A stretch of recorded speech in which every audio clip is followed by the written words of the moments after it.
नमस्कार, आप देख रहे हैं स्टेट टुडे न्यूज और मैं हूं आपके साथ हर्षिता। आइए बढ़ते हैं कुछ खास खबरों की ओर। आंध्रा और तेलंगाना पुलिस ने 2 करोड़ से अधिक साइबर ठगी करने वाले 7 साइबर ठगों को आंध्रा पुलिस और तेलंगाना पुलिस ने महाकाल थाना पुलिस की मदद से 7 आरोपियों को हिरासत में लिया है। उज्जैन के महाकाल क्षेत्र स्थित नंदी होटल में 7 आरोपी 2 दिन से रूम लेकर रुके हुए थे। सभी आरोपी न्यू दिल्ली वेस्ट उत्तम नगर के रहने वाले हैं। पुलिस से बचने के लिए महाकाल क्षेत्र में होटल में अपराधी अब रुकने लगे हैं। ऐसा ही एक मामला महाकाल थाना पुलिस ने पकड़ा है। महाकाल थाने के पास नंदी होटल में पिछले 2 दिनों से साइबर ठगी करने वाले 7 आरोपियों को पकड़ने के लिए तेलंगाना और आंध्र पुलिस की सूचना पर महाकाल थाना पुलिस ने 7 आरोपियों को हिरासत में लिया है। 7 आरोपियों ने आंध्रा और तेलंगाना में करीब 7 करोड़ से अधिक की साइबर ठगी को अंजाम दिया था। पुलिस से बचने के लिए उज्जैन के महाकाल क्षेत्र में नंदी होटल के कमरा नंबर 305 और 311 में रुके हुए थे। उज्जैन में सूचना होने पर आंध्रा पुलिस और तेलंगाना पुलिस उज्जैन पहुंची और देर रात 7 आरोपियों को हिरासत में ले लिया। न्यू दिल्ली के वेस्ट उत्तम नगर में रहने वाले रवि, दीपक, चेतन, राहुल, कुणाल और दीपू को हिरासत में लिया है। मैडम, एक बड़ी सफलता महाकाल पुलिस को हाथ लगी है, क्या मामला है पूरा? लगातार होटल धर्मशाला की चेकिंग जारी है। इसी में आंध्रा तेलंगाना पुलिस का एक इनपुट था, जिस पर महाकाल पुलिस ने सर्चिंग करी और महाकाल पुलिस के सहयोग से एक बड़ी सफलता तेलंगाना पुलिस को प्राप्त हुई है, जिसमें महाकाल टीम ने करोड़ों की ठगी करने वाले गिरोह को पकड़ा है।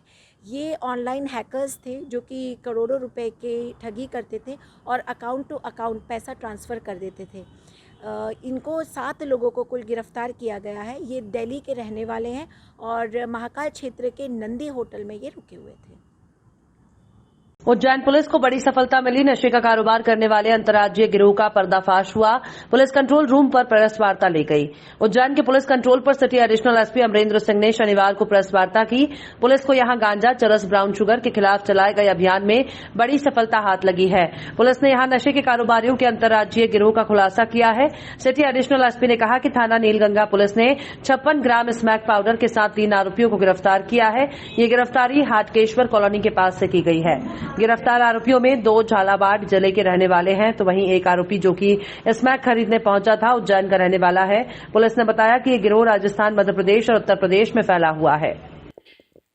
उज्जैन पुलिस के द्वारा एक ड्रग्स जो नशे का कारोबार है उसके विरुद्ध एक बड़ी मुहिम चलाई गई और इसमें विशेष रूप से हमारे उज्जैन संभाग के पुलिस महानिरीक्षक महोदय और पुलिस अधीक्षक महोदय के निर्देशन में जो पूरी कार्रवाई है वो सीएसपी नानाखेड़ा और टीआई नीलगंगा की टीम के द्वारा संपादित की गई है।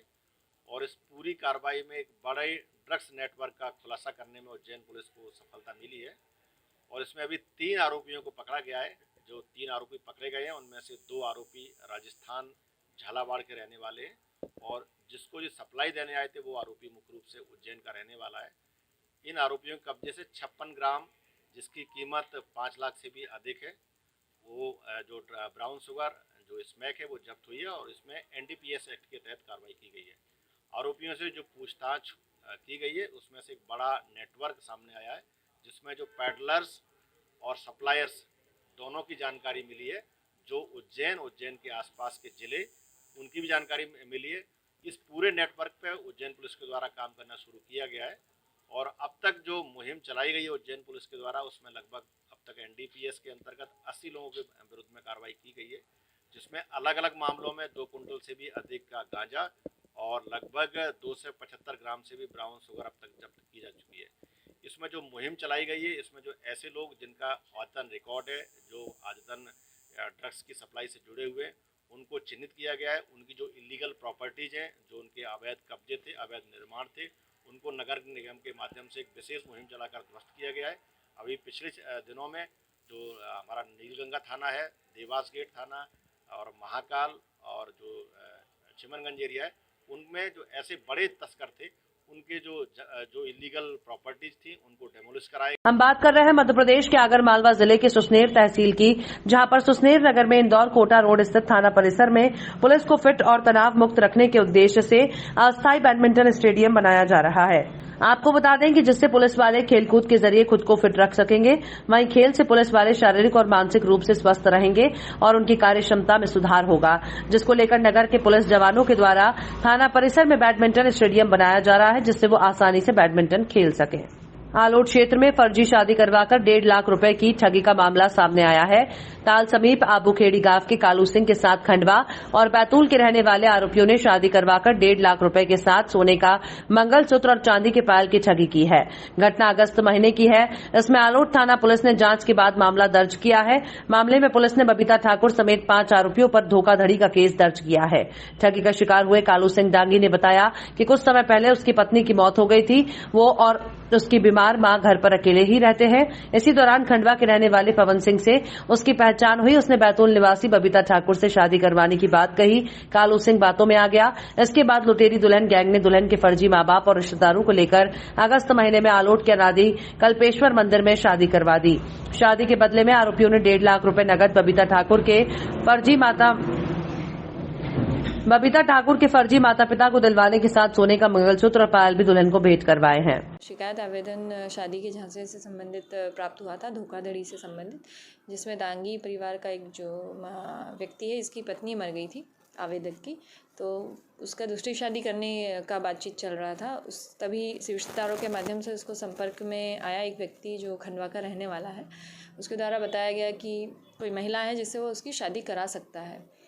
उसकी बातचीत हुई और उन लोगों के द्वारा उसके काका काकी बन के और इस तरह से लोग करीबन 5 लोग यहाँ आए, महिला समेत, जिससे शादी हुई। यहाँ मंदिर में उन्होंने शादी किया और लगभग 10-12 दिन वो रुकी उसके साथ। मतलब उस समय इसने कुछ गहने और 1.5 लाख रुपये नकदी जो है इस परिवार को दिए थे।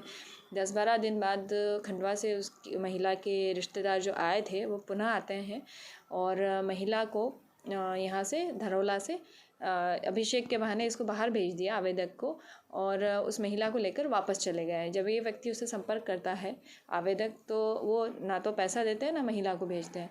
तो अभी जांच में यही पाया गया है, FIR दर्ज कर ली गई है कि जो व्यक्ति है उससे धोखाधड़ी हुई है और महिला भी किसी और परिवार की कहीं और जगह की रहने वाली है। 5 लोगों पे केस दर्ज किए गए हैं, जिसमें से 2 आरोपियों को गिरफ्तार कर लिया गया। हम बात कर रहे हैं मध्य प्रदेश आगर मालवा जिले के सुसनेर तहसील की, जहां पर सुसनेर मोटी रोड स्थित इंडियन ऑयल पंप के सामने जीरापुर की ओर से तेज रफ्तार में आ रही एक गाड़ी तेज हवा में उछलकर पेड़ से टकरा गई। आपको बता दें, जिसमें सवार लोगों को मामूली चोट आई है। पूरी घटना पंप पर लगे CCTV कैमरे में कैद हो गई। जानकारी के अनुसार ये घटना गुरुवार की शाम की बताई जा रही है। जबलपुर रानी दुर्गावती संग्रहालय भंवरताल जबलपुर में गुरु नानक जी के 19 नवंबर को प्रकाश पर्व के संदर्भ में विचार गोष्ठी और चित्र प्रदर्शनी आयोजित हुई। श्रीमती उषा ठाकुर संस्कृति पर्यटन अध्यात्म मंत्री मध्य प्रदेश शासन के निर्देशानुसार जबलपुर में श्रीमती नीरू सिंह ज्ञानी निर्देशक मध्य प्रदेश पंजाबी साहित्य के मार्गदर्शन में गुरु नानक जी के प्रकाश पर्व को साकार रूप प्रदान करने और पंजाबी भाषा को राष्ट्रीय मातृभाषा में आगे बढ़ाए जाने के लिए विचार विमर्श किया गया। संगोष्ठी में गणमान्य वक्ताओं ने गुरु नानक जी के बताए मार्गों पर चल राष्ट्र और समाज के उत्थान पर प्रकाश डाला। इस उत्सव में रानी दुर्गावती विश्वविद्यालय के कुलपति द्वारा पंजाबी भाषा 3 महीने और 6 महीने के सर्टिफिकेट और डिप्लोमा पाठ्यक्रम प्रारंभ करने की घोषणा की है। पंजाबी साहित्य अकादमी और मध्य प्रदेश शासन और साथ में रानी दुर्गावती विश्वविद्यालय जबलपुर के सौजन्य से अभी 19 तारीख को गुरु नानक जयंती का प्रकाश पर्व जयंती है, उसी तारतम्य में ये आयोजन हुआ। पहले तो गुरु नानक जयंती की सभी को लाख लाख बधाइयाँ और सिख संगत के सहयोग से हुआ है। ये आयोजन ये है कि गुरु नानक जी का उद्देश्य था ना कोई नीच ना कोई ऊंच, हर वर्ग एक है, उन्हीं का संदेश है जिसके उपलक्ष्य में आयोजन किया गया था। और इसी संबंध में लोगों से चर्चा और जो हमारे उद्बोधक लोग थे उनने यही एक ही बात बोली कि भैया गुरु नानक देव जी का संदेश जो है उसका पंजाबी साहित्य अकादमी के द्वारा आयोजित इस चित्रकला एवं संगोष्ठी के समारोह में आज रानी दुर्गावती विश्वविद्यालय के श्री गुरु नानक देव शोध पीठ के द्वारा ये निर्णय लिया गया कि विश्वविद्यालय में जो हमारी पंजाबी भाषा है, जिसको राष्ट्रीय शिक्षा नीति के अंतर्गत कहा गया है कि मातृभाषा को आगे बढ़ाया जाए, हमारे इस पीठ के द्वारा प्रोफेसर एस.एस. संधू के नेतृत्व में 6 महीने का और 3 महीने का सर्टिफिकेट और डिप्लोमा पाठ्यक्रम प्रारंभ किया जाएगा। मैं पंजाबी साहित्य अकादमी के जो निदेशक हैं नीरू ज्ञानी जी को बहुत बहुत शुभकामनाएं। आज मध्य प्रदेश साहित्य अकेडमी की चेयरमैन नीरू सिंह जी ज्ञानी जी का आगमन था। उनके द्वारा जो मध्य प्रदेश सरकार की ओर से चलाई गई मुहिम में गुरु नानक देव जी का 500 साल प्रकाश पर्व के उपलक्ष्य में आज कार्यक्रम रखा, एक संगोष्ठी रखी गई थी, जिसमें से सिख समाज से 2-3 वक्ता बुलाए गए थे। बहुत अच्छा उद्बोधन हुआ। माननीय कुलपति जी मुख्य अतिथि थे और जबलपुर सिख संगत के सहयोग से ये कार्यक्रम बहुत अच्छी तरीके से हो गया। मैं दलवीर सिंह जसल, जबलपुर। मैडम, आज आपका आयोजन हुआ है, आप इसके बारे में थोड़ा जानकारी। पंजाबी साहित्य अकेडमी मध्य प्रदेश संस्कृति परिषद द्वारा आज गुरु नानक देव जी के ऊपर विचार गोष्ठी का आयोजन किया गया। आज के परिप्रेक्ष्य में जो उनकी शिक्षा दीक्षा है, क्योंकि गुरु नानक देव जी का प्रकाश पर्व जल्दी आ रहा है 19 तारीख को, इसी के उपलक्ष्य में जो उन्होंने जो संदेश दिया है समरसता का कि मानस की जात एक के पहचानो, इसके ऊपर आज विचार गोष्ठी का आयोजन किया गया, जिसके अंतर्गत काफ़ी विद्वान यहाँ पर पहुँचे और उसमें से बीबी चरणजीत कौर जो भोपाल से यहाँ पर मुख्य वक्ता के रूप में उपस्थित थी। मुख्य अतिथि के रूप में हमारे कुलपति जी यहाँ के रानी दुर्गावती यूनिवर्सिटी के उपस्थित थे, जिन्होंने बहुत ही अच्छा बताया कि आगे चल के उन्होंने कहा कि जो पंजाबी भाषा उसका उद्भव और विकास, जो हमारी यहाँ की पंजाबी साहित्य अकादमी और मध्य प्रदेश शासन का जो हमारा ये जमा ध्येय है कि पंजाबी को बढ़ावा देना, उसके लिए आज उन्होंने बहुत ही अच्छी अनाउंसमेंट की है कि वो पंजाबी भाषा एक सर्टिफिकेट कोर्स यहाँ पर शुरू करेंगे।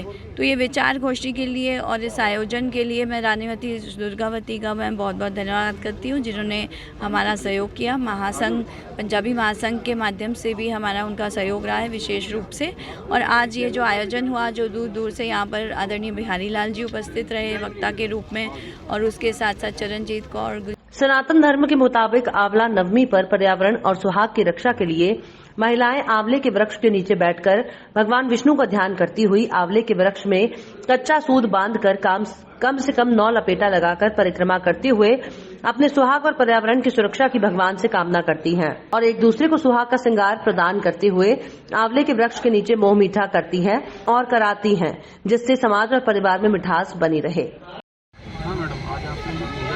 हम लोगों ने आज आंवला नवमी की पूजा की है। यहाँ पे आंवला नवमी भगवान विष्णु के उसमें मनाते हैं कि अपन सोचते जनरली इसको इसलिए जोड़ा गया कि इसकी वजह से आप पेड़ों को लगाइए, उसकी पूजा पाठ कीजिए, ताकि उसकी वजह से आप पेड़ काटिए नहीं। जिस तरह की पेड़ कट रहे हैं, जिस तरह की चीज़ें हो रही हैं, ये हमारे जो भी धर्म था हमारा पुराना, उन्होंने हमको इस पूजा पाठ से जोड़ा ही इसीलिए ताकि वो हम पर्यावरण को बचा सकें। हाँ बिल्कुल, बहुत खुश हैं क्योंकि ये मंदिर ही ऐसा है। क्या क्या तैयारी आज के दिन हम लोग आज आंवले का दान करते हैं, यहाँ पे आंवला के पेड़ की पूजा करते हैं और भूरा कुमड़ा भी दान करते हैं आज के दिन। खीरमई माता की जय। जो अपने खीरमई प्रांगण में जो आंवला नवमी की पूजन कर रही हैं माताएं बहनें, बहुत श्रद्धा और विश्वास भावना से कि जो प्राचीन काल में जो कोरोना आया था उससे भयभीत काफ़ी हो गए थे लोग, लेकिन अब माँ की कृपा से सब अच्छा हो रहा है। लेकिन लोगों को नियम का पालन करना चाहिए और गाइडलाइन के हिसाब से ही चलना चाहिए व्यक्ति को। खीरमई माता की जय। माँ खीरमई की महत्व को कुछ दर्शाएं। खीरमई माता ये हैं कि जो श्रद्धालु बड़े दूर दूर से श्रद्धा में आते थे, कोरोना को उस पर तो नहीं आ पाए, लेकिन ऑनलाइन के हिसाब से दर्शन हमने करवाया है। आंवला नवमी की कहानी कुछ इस प्रकार है कि एक बुढ़िया रहती थी, उसका लड़का और बहू थे, उन लोग सेवा नहीं करते थे, तो लड़के वो रोज़ दान करती थी। उसको पसंद नहीं आता था कि ये दान करें, तो वो रोज़ सोने के आंवले दान करती थी। अब सोने के आंवले दान करती थी तो उसको लालच आया कि अम्मा आप सोने के नहीं चांदी के करो, चांदी के करो। फिर चांदी के करने लगी। उसके बाद बोलने लगी वो कि आप चांदी के नहीं अब लोहे के करो दान।